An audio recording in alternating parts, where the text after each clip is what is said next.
참 좋은 날입니다. 어스틴 주님의 교회 매일 말씀 묵상에 오신 여러분을 환영합니다.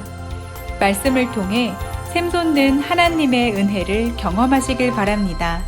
오늘은 어제보다 더 행복한 하루가 될 것입니다. 안녕하세요 성도 여러분. 8월 25일 목요일 말씀 묵상 시작하도록 하겠습니다. 오늘 묵상할 말씀은 창세기 14장 14절부터 16절까지입니다. 창세기 14장 14절부터 16절까지 같이 함께 합독하겠습니다.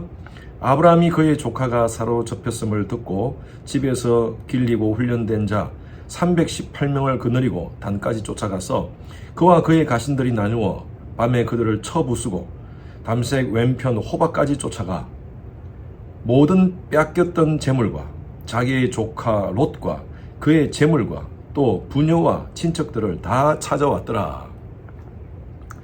오늘 이 말씀은요, 좀 배경을 좀 말씀드려야 될 것 같습니다. 가나안에 북부 동맹군과 남부 동맹군이 서로 싸우는 그런 전쟁의 모습을 이 앞부분에 묘사를 하고 있습니다. 자, 1절을 보시기 바랍니다. 1절에 보면 왕들이 북부 왕이 4명이 나옵니다. 여기 시날 왕이 나오고요, 엘라살 왕이 나오고요, 그리고 엘람 왕이 나오고 고임 왕이 나옵니다. 요 4왕과 남부의 왕, 소돔 왕, 고모라 왕 2절입니다. 아드마 왕, 스보임 왕, 벨라, 소알 왕 5나라의 왕입니다. 이들이 다 시딘 곧장에 모여서 전쟁을 합니다. 이 전쟁의 이유가 뭐냐? 그 이유가 4절에 나와 있습니다. 이들이 12년 동안 그돌라오멜을 섬기다가 그돌라오멜이 위에 보면요, 1절에 보면 엘람 왕 그돌라오멜이라고 되어 있죠. 무려 12년 동안 남부의 왕들이 북부의 그돌라오멜 왕을 섬기고 있었다는 것이죠. 12년 동안 북부의 왕들을 섬기다가 남부의 왕들이 배반한 것입니다. 그래서 북부의 동맹들이 남부를 쳐는 것입니다. 최초의 남북 전쟁입니다. 그런데 오늘 말씀을 쭉 보면 결과적으로 남부 동맹이 참패를 당합니다. 남부의 동맹에 참패를 당하면서 그 남부에 소돔이 있지 않습니까? 소돔 왕이 들어가 있죠. 2절에 보면 소돔 왕 베라. 소돔에 누가 살고 있습니까? 롯이 살고 있습니다. 그래서 롯이 지금 포로로 끌려간 상태입니다. 롯이 왜 소돔 안에 들어가 있는가? 어제 우리 말씀 묵상을 보면요, 아브라함은요 애굽에서 정말 부끄러운 일을 당했지 않습니까? 자기 아내를 누이라고 속이고 그 애굽 왕이 자기 아내를 범하려고 하는 그런 상황 속에서 하나님이 그 모든 것들을 막으시고 애굽의 왕이 엄청난 재물을 아브라함에게 줌으로 말미암아 아브라함이 부자가 된 것입니다. 아브라함은 그 모든 상황 속에서 하나님의 주권적인 손길을 경험했습니다. 아, 하나님이 다 보고 계시는구나. 이때부터 아브라함의 믿음이 성장했던 것 같아요. 롯도 부해지고 아브라함도 부해지다 보니까 롯의 목자와 아브라함의 목자들이 서로 싸우는 겁니다. 그래서 롯에게 얘기를 합니다. 롯, 네가 원하는 땅을 내가 다 주겠다. 이 많은 땅들 가운데 네가 원하는 땅을 먼저 선택해라. 네가 우하면 내가 좌하고 네가 좌하면 내가 우하겠다. 그렇게 말하니까요, 롯이 어제 말씀 한번 보십시오. 13장 10절 보십시오. 이에 롯이 눈을 들어 요단 지역을 바라본 적 소알까지 온 땅에 물이 넉넉하니 여호와께서 소돔과 고모라를 멸하시기 전이 있으므로 여호와의 동산 같고 애굽 땅과 같았더라. 롯이 보기에 소돔과 고모라의 땅이 여호와의 동산 같다고 했습니다. 우리가 신앙생활을 하다 보면요, 내 욕구로 내 정욕으로 어떤 것을 정하고 선택해 놓고 그것이 하나님의 뜻이라고 스스로 자위하며 착각하는 경우가 있습니다. 기도하지 않고 선택한 건데 이것이 하나님의 뜻이라고요? 롯이 그 소돔과 고모라를 가는 것이 여호와의 동산같이 그것이 하나님의 뜻이라고요? 착각은 자유입니다. 결국 롯은요 그것을 선택하고 아브라함과 이별해서 소돔과 고모라의 그 땅으로 가게 됩니다. 그런데 여기 말씀해 보면요, 13장 12절 보십시오.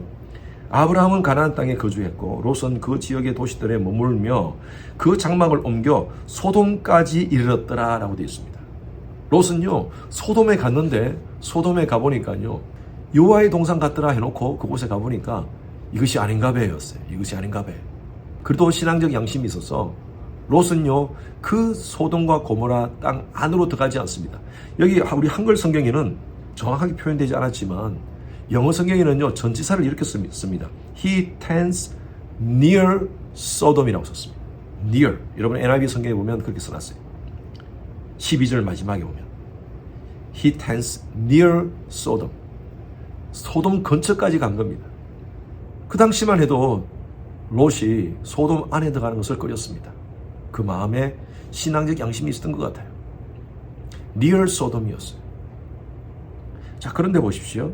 자, 오늘 우리 말씀 14장 12절 보십시오. 12절에 보면 소돔에 거주하던 아브라함의 조카 롯도 이렇게 되어 있어요.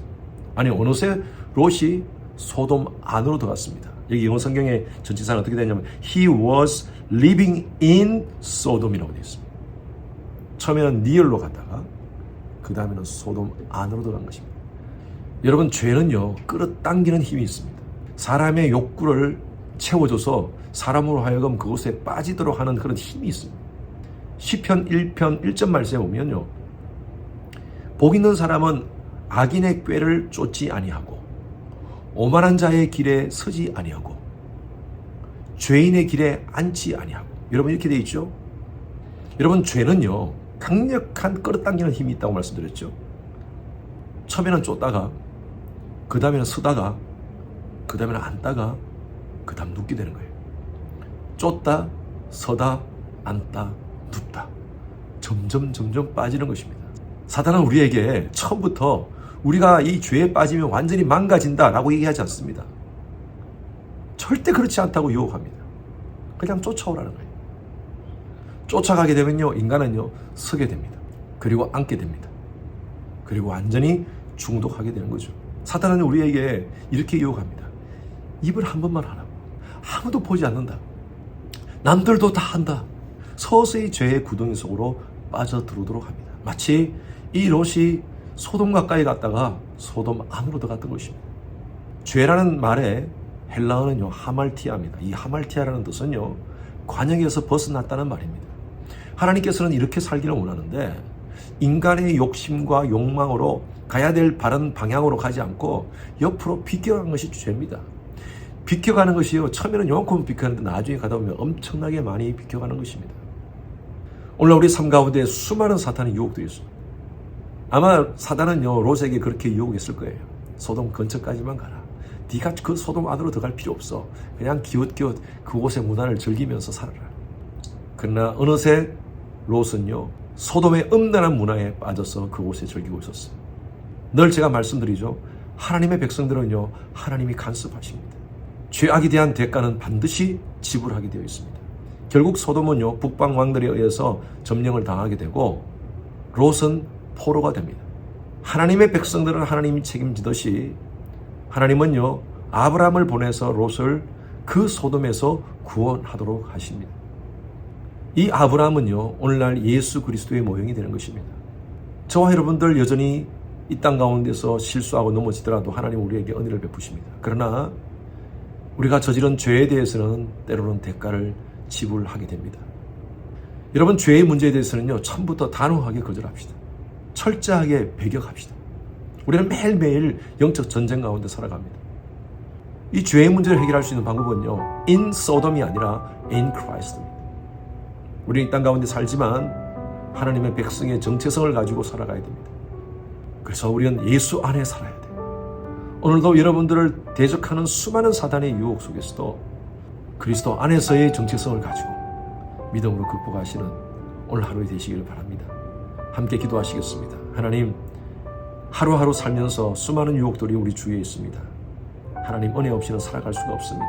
오늘도 어떤 죄악의 유혹 속에서도 말씀 붙잡고 믿음으로 승리하는 저희들 되게 하여 주시옵소서.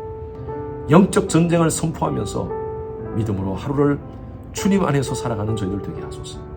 감사드리며 살아계신 예수 그리스도 이름으로 기도했습니다. 아멘. 오늘 목요일 기도 제목으로 함께 기도하겠습니다. 미국과 한국의 위정자들과 관료들 하나님을 경외하고 또 지혜와 분별력으로 나라를 잘 이끌어갈 수 있도록 기도해 주시고요.